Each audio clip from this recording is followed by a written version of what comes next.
Rodolfo, adelante. ¿Están listos los empresarios para el teletrabajo? Yo agregaría el teletrabajo, el salario emocional, la jornada laboral flexible, un clima laboral estable, todos estos conceptos que en estos momentos en México están entrando como si fueran nuevos, que llevan muchas décadas en otros países siendo aplicados, son conceptos que para los empresarios, para la alta dirección, están resultando complicados porque requiere una inversión económica, una inversión cognitiva, me refiero a toda la parte de pensar estrategias, de adaptarse a estrategias también, y eso es bastante complicado.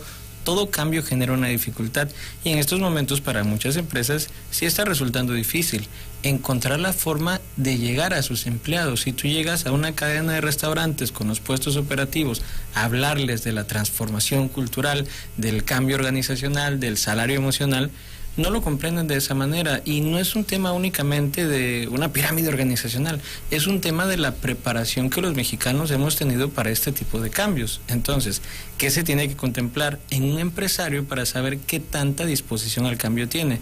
Número uno, su personalidad.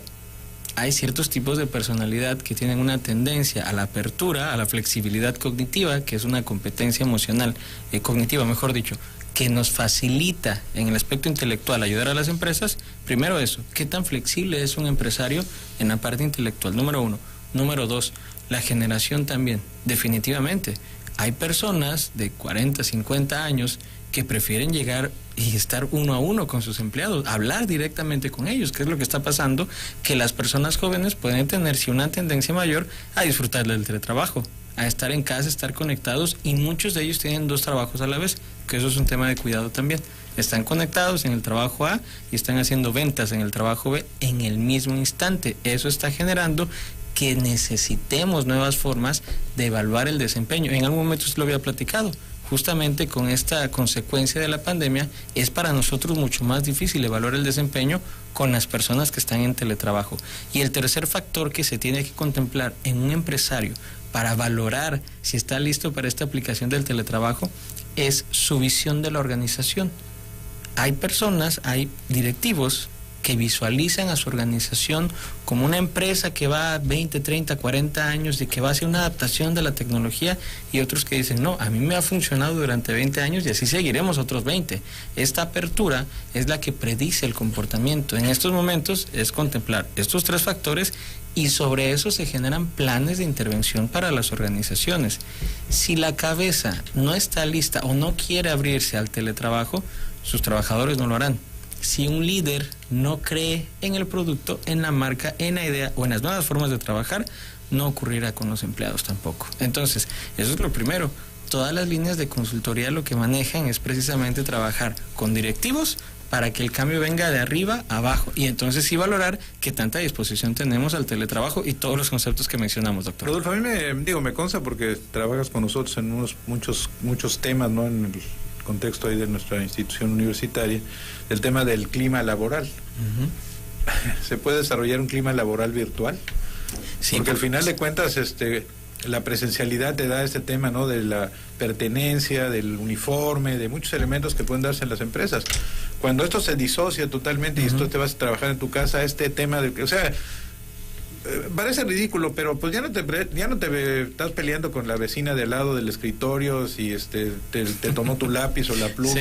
¿Cómo se da ese contexto del clima laboral virtual? Sí es posible, pero es mucho más difícil. Seguramente ustedes ya participaron, han visto las posadas virtuales, las celebraciones de cumpleaños virtuales, ahora los aplausos a través de la videollamada, tú le das clic y participas, ¿no? Es mucho más difícil. Definitivamente es algo con lo que estamos luchando todavía, con la incorporación del teletrabajo y la norma para el teletrabajo también, para la prevención de riesgos psicosociales, que se necesita que sepamos utilizar estos recursos virtuales y entonces involucrar a los colaboradores. Hay personas que no conocían a sus empleadores hasta que hasta que nos dimos este paso a regresar a trabajar de forma presencial, y entonces vimos con quién estábamos trabajando. Es cierto, ya no peleas con el que está al lado de tu oficina, ya el chisme no es de pasillo, pero ahora el chisme es por WhatsApp, ahora el chisme es por las publicaciones y por el Facebook, y entonces ya que está ocurriendo con las empresas, ya estamos supervisando a qué hora están publicando, porque si publican en horario laboral, pues entonces no están realizando sus funciones. Sí es viable, pero requiere mucho esfuerzo de todas las áreas que implican a recursos humanos. ¿Por qué? Porque recursos humanos necesita medir cuál es la forma adecuada, porque incluso con empresas que no tienen teletrabajo, muchos de los medios de difusión para favorecer el clima laboral son virtuales.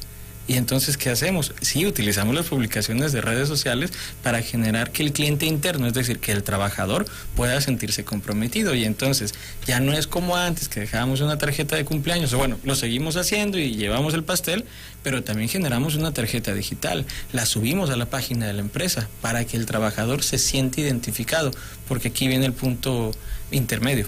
Si bien estamos en un mundo, en una realidad física y así buscamos llegar al trabajador, y hay una realidad virtual y muchos de ellos reciben y liberan oxitocina con sus publicaciones de Facebook. Y esa misma oxitocina, validado científicamente, que liberamos con un like en Facebook, puede ser, y necesitamos hacerlo de esa manera, equiparada a los premios o a las recompensas que damos a nivel laboral. Entonces sí es posible, pero requiere de muchísima creatividad. Llevar a dar por puntualidad en lugar de bono, copita, ¿no? Claro, exactamente, pero, ¿no? Te das tu puntito. Pero además yo creo que hay una diferencia por cohorte generacional. Sí. No es lo mismo una persona en sus 50, en sus 40, a una en sus 30 o 20 cuando hablamos de nativos digitales, cuando hablamos de teletrabajo. Creo que también ahí hay una diferencia en las curvas para poder trabajar a distancia. Sí, adaptar a la organización dependiendo del nivel generacional es todavía más difícil. ¿Por qué? Porque tenemos ahí ciertas ecuaciones difíciles. Alta dirección con un corte de 50, 60 años, mandos medios de 30, 40 y el resto de la pirámide organizacional de 20 hasta 29. Entonces, ¿qué pasa?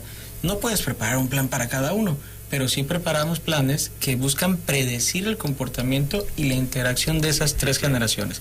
Si logramos integrarlas, excelente, pero muy pocas organizaciones llegan a ese nivel. Es más, como sociedad y gobierno, también es difícil hacerlo. Claro. Hay una teoría, ¿no?, en este tema de los lóbulos cerebrales, cómo funcionamos, ¿no? Algunos aprendemos viendo, otros oyendo, ¿no? Y otros somos telequinésicos, que andamos moviéndonos por todos lados. Modelo VAC, sí. Entonces, en ese contexto, me parece que, bueno, en esto que ya puso sobre la mesa, que tú lo comentaste, de estas generaciones más jóvenes, el tema de la hora del asiento, de estar sentado, los jóvenes no les gusta mucho. En cambio, los adultos mayores estamos más dispuestos, ¿no? No predispuestos, sino dispuestos al tema de estar en un espacio, ser más responsables en el contexto de la edad, ¿no? Además de la inteligencia cristalizada, ¿no?, que es un elemento que tienen también los adultos mayores. Sí. ¿Cómo en un momento determinado puedes establecer criterios que puedan sumar esta, diríamos, característica de estar en un espacio, de entender lo que significa tu horario de trabajo a jóvenes, que en un momento, como tú dirías, no sé si los adultos pueden estar al mismo tiempo en un trabajo y en otro, no lo sé, pues es un tema que no lo he meditado, puede ser que sí, pero creo que es más fácil en los jóvenes, ¿no?, por estas características del manejo de las redes sociales. Perdón, yo digo, agregando un poquito a la plática, veo dos cosas, ¿no? Primero, la gente, digamos, mayor, entendemos el teletrabajo como me tengo que sentar frente a la computadora en un horario y terminarlo. Los jóvenes no, ellos están bañando, están abriendo, es decir, lo conviven de una manera distinta.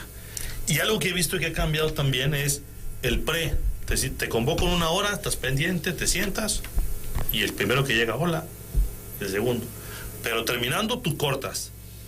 Pero a lo mejor, en ciertas generaciones, estaban en Instagram o estaban en TikTok y dicen, oye, ya hay que conectarse, ¿no? Y después de que terminen, permanecen conectados en otra realidad virtual y la comunicación no se corta. Sí.